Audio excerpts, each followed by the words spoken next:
Ce programme vous est offert par UBA. UBA, Africa's Global Bank.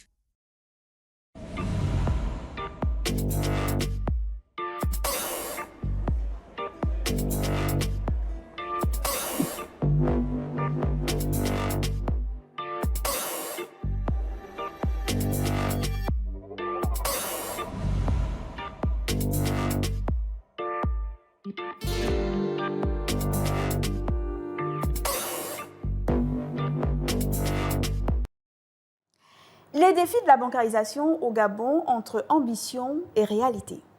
Bonsoir et bienvenue à tous.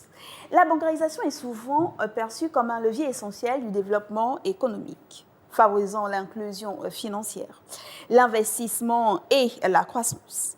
Pourtant, au Gabon, comme dans de nombreux pays d'Afrique d'ailleurs, elle reste un défi de taille. Malgré une urbanisation croissante, un secteur bancaire structuré et des avancées technologiques notables, une grande partie de la population continue d'évoluer en dehors du circuit bancaire formel. Alors, des questions se posent. Mais pourquoi cette situation persiste-t-elle? Quels sont les freins à une bancarisation plus large et plus efficace? Et surtout, quelles solutions peuvent être envisagées pour surmonter ces obstacles? Nous allons répondre ou tenter de répondre à toutes ces questions dans un instant avec notre invité. Il s'agit de M. Patrick Moulungui. Il est directeur de la banque de détail à UBA, Gabon. Mais avant de retrouver notre invité, allons-y rapidement retrouver notre ami Lavoie. Lavoie, bonsoir. Alors, Lavoie, rappelez-nous rapidement, qu'est-ce que la bancarisation?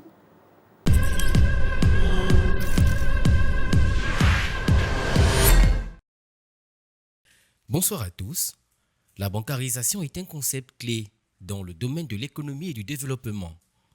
Elle désigne le processus par lequel une population ou un individu accède aux services financiers formels, principalement à travers l'ouverture et l'utilisation des comptes bancaires. Plus largement, elle englobe aussi l'utilisation des produits financiers tels que l'épargne, le crédit, les moyens de paiement électronique et les assurances. La bancarisation joue un rôle fondamental dans l'inclusion financière, c'est-à-dire la capacité pour chacun, quel que soit son revenu ou son lieu de résidence, d'accéder à des services financiers sûrs, abordables et adaptés à ses besoins. Modeste, il faut noter que la bancarisation permet à un individu de sécuriser ses revenus, de planifier ses dépenses, d'épargner et d'avoir accès à des financements pour développer des projets personnels ou professionnels. Pour une entreprise, disposer d'un compte bancaire est essentiel pour formaliser son activité, payer ses fournisseurs, recevoir des paiements de ses clients et accéder à des financements pour croître. Pour beaucoup de spécialistes, la bancarisation peut devenir à l'ère du numérique un véritable levier de justice sociale et de croissance inclusive, à condition de ne laisser personne sur le bord du chemin. Voilà, Modeste.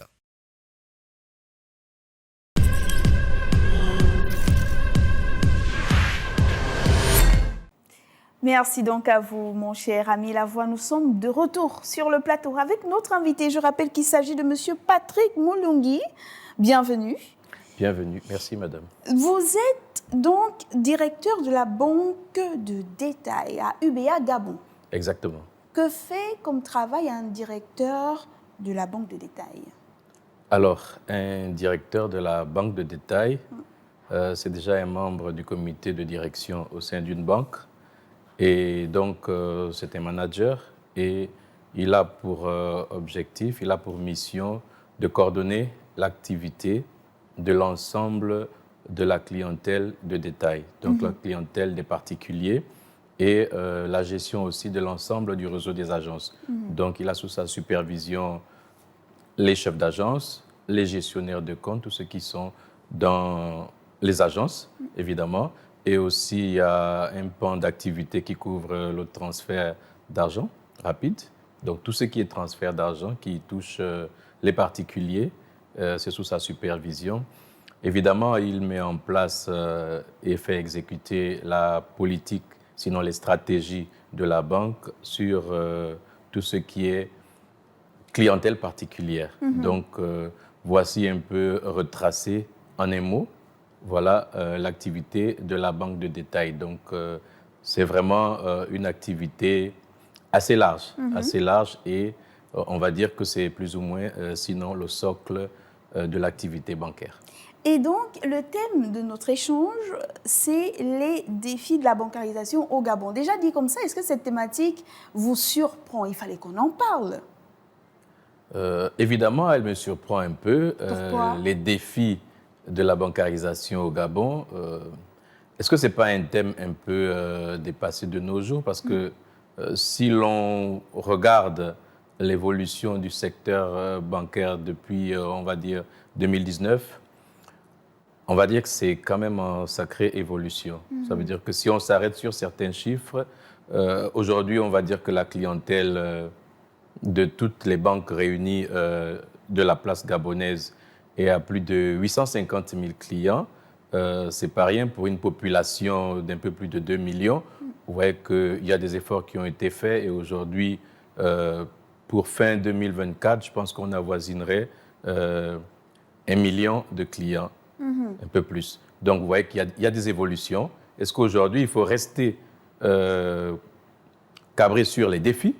Je pense que les défis, d'accord, mais il y a eu une évolution quand même qui est considérable. D'accord. Cette évolution est-elle suffisante? Parce qu'en réalité, et d'après les différentes lectures qu'on fait, on sait que les pays africains, de façon générale, Sud-Afrique subsaharienne en particulier, le Gabon de façon spécifique, on sait que dans ces pays-là, il y a un faible taux de bancarisation. Et puis, certains experts expliquent ça d'une certaine façon. Vous, dites-nous pourquoi les gens ont du mal à se faire bancariser. Le taux, je reviens pour dire que depuis 2019-2018, d'accord, il y a quand même une amélioration. Ça veut dire que dans les années 2018-2019, nous sommes autour de 25%, 26% du taux de bancarisation. Alors, aujourd'hui, nous sommes quand même dans les 31%, on avoisine les 32%. Donc, vous voyez quand même qu'il y a une amélioration. Il y a une amélioration. Mais il y a de la réticence. Toujours. Il y a de la réticence, pourquoi? Oui. Et après, il faut regarder les bases. Pourquoi il y a de la réticence? C'est une éducation financière à faire, sur la clientèle, parce qu'aujourd'hui, on a, par exemple, le secteur de l'informel qui a beaucoup évolué au sein du tissu économique. Mais dans l'informel, les gens ont du mal à se bancariser. Parce qu'il y a des freins tels que la pièce d'identité, qui, Dieu merci, est en train de sortir de son sentier battu. Oui. Ça, c'est une très bonne chose. Et donc, ça, c'est un frein, ou ce fut un frein, on est encore dans le train. Mais ça va beaucoup mieux. Parce que aussi, le fait pour ces populations-là, surtout dans l'informel, de ne pas avoir une pièce d'identité, c'est tout de suite une difficulté. Parce que pour venir ouvrir un compte, donc être bancarisé, le minimum à avoir, c'est la pièce d'identité à jour, donc en cours de validité. Alors, le client ou le citoyen qui ne dispose pas de pièce d'identité, vous voyez qu'il a une porte un peu fermée vis-à-vis du secteur bancaire. Donc, on estime qu'avec ce taux qui a évolué et avec cette difficulté qui est déjà solutionner, qu'on va repartir, comme on le fait tous les jours, comme on le sait le faire, sur le terrain et aller réactiver tous ces clients-là dont la difficulté première était la réticence, oui, mais par rapport à cet outil-là qui est un outil qui est au socle de la bancarisation. Donc, si on a réglé ça, je pense que le taux bondirait encore davantage à fin 2025. Donc, l'accès au papier d'identité, le manque d'éducation financière. Exactement. Certains soulignent aussi le manque de confiance envers les banques. Est-ce que vous pensez qu'aujourd'hui, on a suffisamment... Enfin, le consommateur ou le pseudo-consommateur ou le potentiel consommateur des produits banquiers fait suffisamment confiance aux banques? Évidemment, parce que vous avez vu l'évolution du taux. Et aujourd'hui, si on va du côté des ménages, par exemple, si on fait un ratio entre les crédits et les dépôts des ménages, alors aujourd'hui, on va dire que sur l'ensemble du réseau, les dépôts comment on les appelle, les dépôts donc de la clientèle particulière aujourd'hui couvrent largement le volume de crédit. Donc, vous voyez qu'il y a eu une évolution. Là aussi, je pense qu'en 2020-2021, on était autour d'un taux de 61%. Là, vous parlez pour Aujourd'hui, votre c'est 64%. institution, ces chiffres pour votre institution ou de façon générale? Et pour notre institution, donc, si je peux la citer, Oui, UBA UBA Gabon, Gabon, qui est voilà, notre partenaire, oui. il y a une évolution. Et en même temps, sur la place bancaire gabonaise, il y a une évolution qui est de l'ordre de plus de 3%. Donc, ce n'est pas rien. En fin 2023, cette évolution est de 3%. Ce n'est pas rien, ça veut dire que les efforts qui sont mis en place par les acteurs de crédit, donc par les banques, puisqu'on en parle ici, ne sont pas vains. Et cette réticence tend à diminuer auprès des populations. Et il faut aussi, au passage, citer la motivation, sinon les politiques mises en place par les autorités publiques pour encourager à la bancarisation depuis plusieurs années. Donc, on a vu, par exemple, l'ensemble des fonctionnaires aujourd'hui qui doit être bancarisé. Dès qu'on est recruté, on doit être bancarisé. Et l'une des choses qui est aussi formidable, c'est que les étudiants boursiers sont bancarisés. Donc, vous voyez combien le taux augmente, le taux de bancarisation au Gabon. Donc, il y a tout un processus pour avoir véritablement cette inclusion financière-là. Exactement, exactement. Il y a tout un processus de tous les acteurs, de l'ensemble des acteurs, pour avoir une inclusion financière améliorée. Parce que si on va du côté du régulateur, donc c'est la COBAC. Si on va du côté de la COBAC, de la Banque centrale, a été donc initiée la loi numéro 1, bar 24, bar CEMAC, bar UMAC, bar COBAC, qui parle donc ici de l'unicité de l'agrément des établissements de crédit. Donc, c'est encore pour mieux encourager l'inclusion financière. Cela veut dire que si une banque ou un établissement de crédit est installé au Cameroun, le même établissement peut venir demain ouvrir une filiale au Gabon, sans pour autant demander encore un agrément à la direction nationale de la Banque centrale au niveau du Gabon. Donc, vous voyez qu'il y a des évolutions qui sont faites. Et ça va encore rapprocher les services bancaires des populations. Et ça ne fera que... de réglementation. Voilà. Parlons de l'accès. Parce que les populations disent aussi que c'est vrai, mais l'un des gros soucis que l'on a, c'est aussi la question du coût de la bancarisation et puis l'accès aux banques. Est-ce qu'aujourd'hui, les efforts sont suffisamment faits dans ce sens-là? Évidemment, les efforts sont suffisamment faits dans ce sens-là. Voilà, je viens de citer les efforts consentis déjà par le régulateur, parce que nous exerçons dans une profession qui est réglementée. Nous exerçons dans des pays, des nations qui sont réglementées aussi. Et donc, toutes ces politiques-là réunies, voilà, nous amènent aussi à aiguiller aussi les nôtres. Ça veut dire qu'on a la proximité avec les clients, on a le développement des agences pour aller vers les clients, on a des outils aujourd'hui digitaux, des outils pour se rapprocher du client, rapprocher nos services du client, les rendre accessibles, utilisables et voilà, de diverses qualités pour que chaque client, chaque couche de la clientèle se retrouve et ne soit pas freiné par l'utilisation de ces produits. Donc aujourd'hui, il faut citer par exemple, si on cite la place bancaire gabonaise, c'est plus de 2000 terminaux de paiement électronique. C'est peut-être pas beaucoup, mais c'est déjà un effort consenti sur l'étendue du territoire. C'est quoi les terminaux de paiement électronique? Alors les terminaux de paiement électronique, on les appelle couramment les TPE. Ce sont ces outils que vous verrez un peu comme des téléphones dans les supermarchés, les hôtels, pour permettre de payer à la carte, carte Visa ou Mastercard. Donc ça, c'est déjà une avancée. Il y a aussi le parc des distributeurs de billets qui est aussi en train de s'agrandir. C'est plus de 300-350 GAB aujourd'hui sur l'étendue du territoire. Il y a des efforts à faire par les banques. Le pays est encore à visiter. Et voilà, comme je disais, on ne peut pas parler de l'inclusion sans parler des politiques mises en place par le régulateur, par les États. On a vu dernièrement le lancement des travaux du bureau de la Banque centrale au niveau de Mouila, qui est une bonne chose. Donc ça va faire que des autres banques vont tourner autour de Mila, de Tchibanga. Ça va développer encore l'activité bancaire. Il y aura encore un rapprochement vers la clientèle. Et voilà, au bonheur de tous, et des banques et des clients.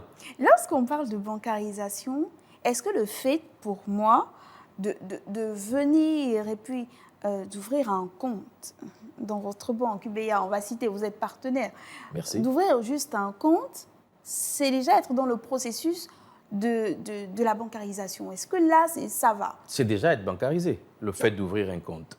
C'est déjà être bancarisé parce qu'on dispose d'un compte dans une banque. Donc, on est bancarisé. Maintenant, il faut utiliser ce compte. Parce que si j'ouvre un compte aujourd'hui, je ne l'utilise pas. C'est vrai, je suis bancarisé. Mais c'est quoi l'élément le plus important? C'est l'utilisation. Oui. C'est Et cette utilisation passe par quoi? C'est-à-dire, je fais des dépôts, je fais des retraits? Voilà. Juste ça? On fait des retraits, on fait des dépôts, on reçoit son salaire, on utilise son salaire, on envoie une partie à l'épargne, on fait des paiements via les TPE, on fait des retraits via les GAB, on fait d'autres paiements qui sont interconnectés avec le mobile monnaie aujourd'hui, donc via son téléphone.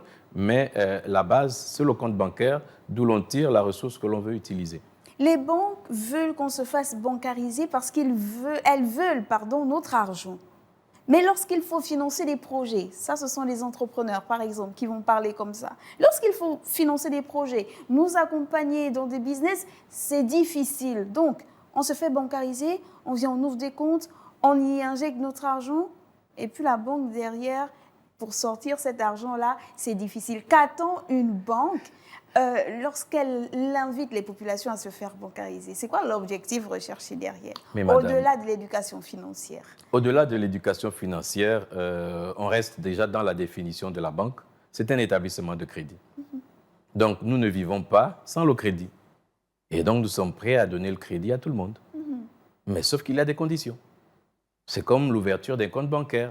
Si je ne dispose pas d'une pièce d'identité valable, je ne peux pas accéder à un compte bancaire. Voilà, parce que c'est des règles établies. Je dois avoir une pièce d'identité, donner une photo d'identité, renseigner un formulaire d'ouverture pour donner certaines informations personnelles pour avoir accès. Fixe, avoir une activité fixe, pas forcément. Mon premier compte, je l'ai ouvert, j'étais étudiant. Voilà. Donc, j'avais quelle activité fixe? J'étais étudiant, étudiant boursier. Voilà, il fallait enlever une partie de la bourse pour mettre dans le petit compte. Donc, vous voyez qu'il faut juste remplir les critères. Et la banque étant un établissement de crédit, nous n'avons pas de frein à donner du crédit. Et d'ailleurs, UBA Gabon accompagne les entrepreneurs gabonais. On peut en citer, mais bon. Non, il ne faudra pas. Voilà, mais ils se reconnaissent. Voilà, et lorsqu'on parle de l'inclusion financière, il y a des outils qui boostent cette inclusion financière là au Gabon.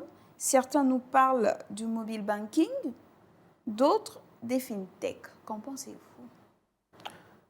Évidemment, j'y étais déjà. Parce que lorsque l'on parle de digitalisation, ce sont tous ces canaux-là qu'il faut avoir à l'esprit.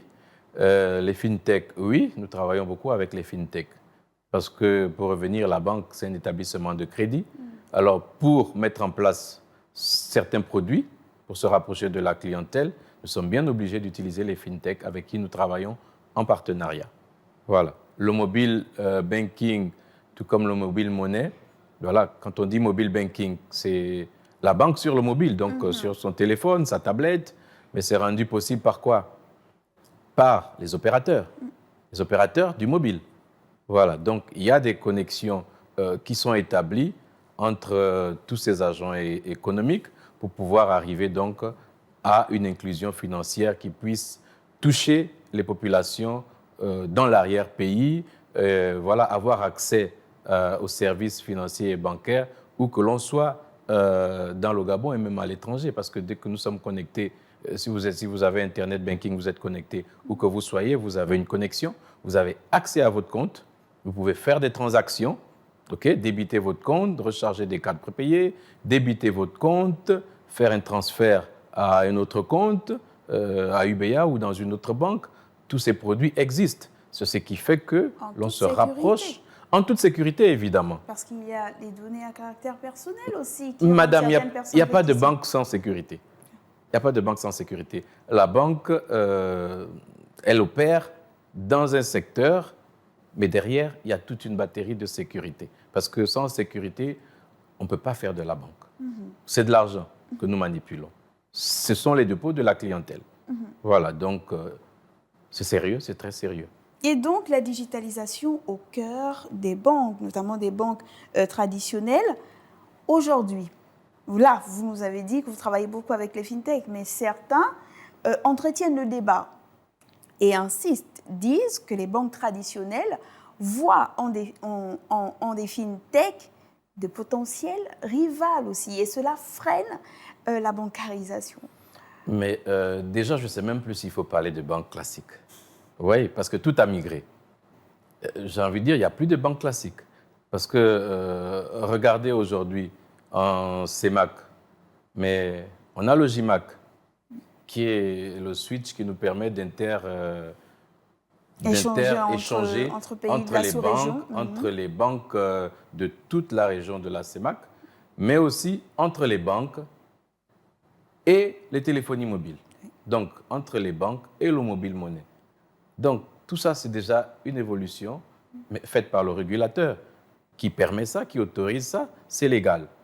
Donc, à quel niveau nous sommes restés classiques? Pas du tout. Parce que nous sommes connectés. Tous ces canaux, toutes les banques sont connectées. Et UBA, étant une banque digitale, donc nous sommes précurseurs de certains produits dans la CEMAC. Donc, vous voyez, oui, je peux citer la carte Visa prépayée. Oui. Je peux citer l'interopérabilité entre les transactions bancaires et le mobile monnaie.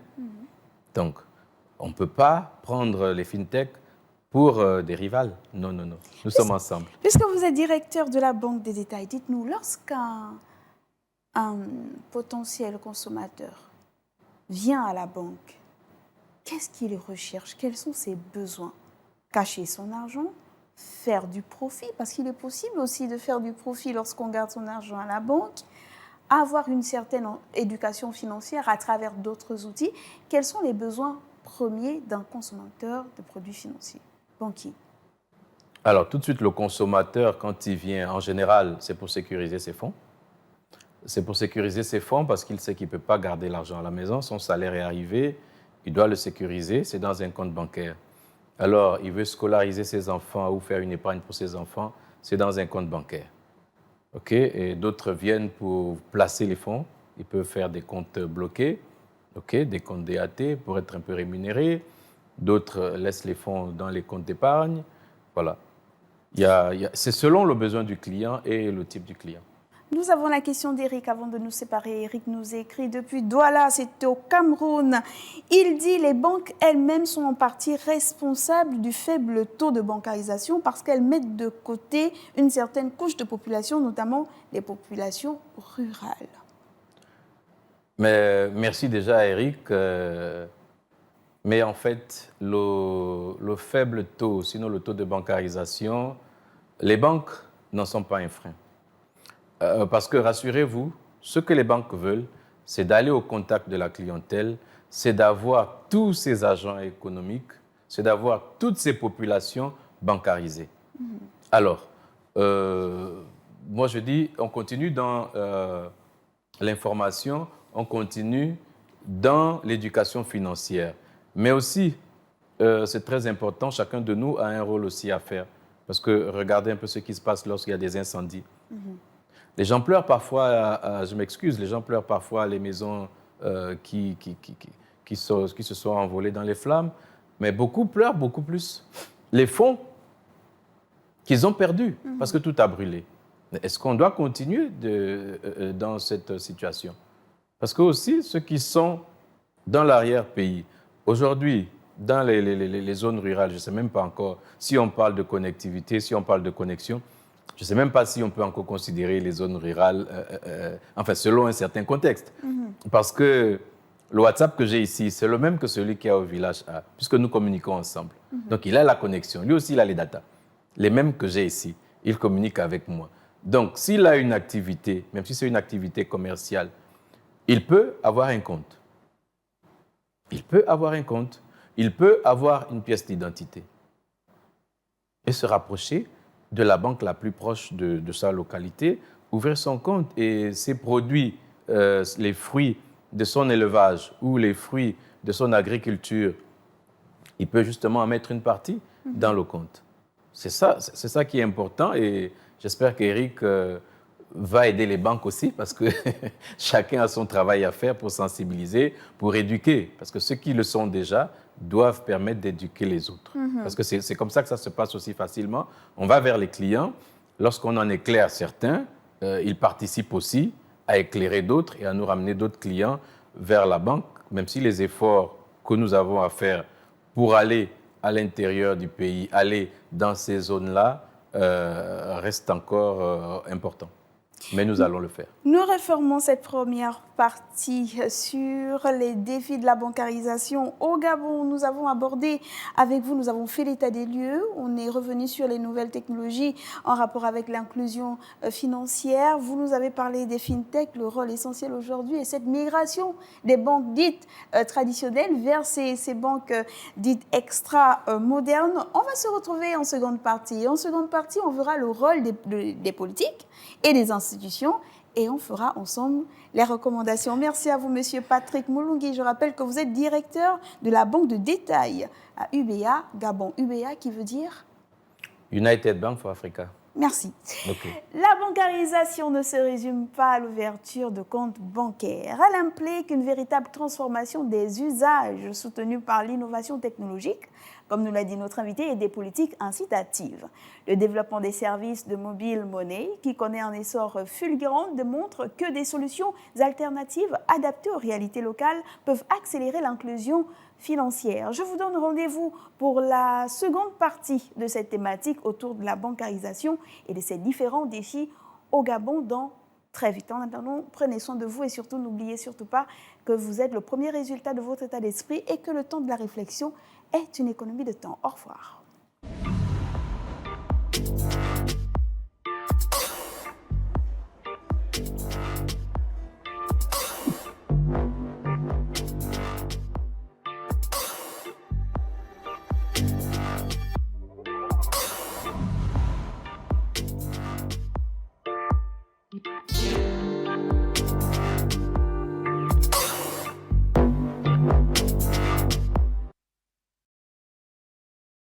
Ce programme vous a été offert par UBA. UBA, Africa's Global Bank.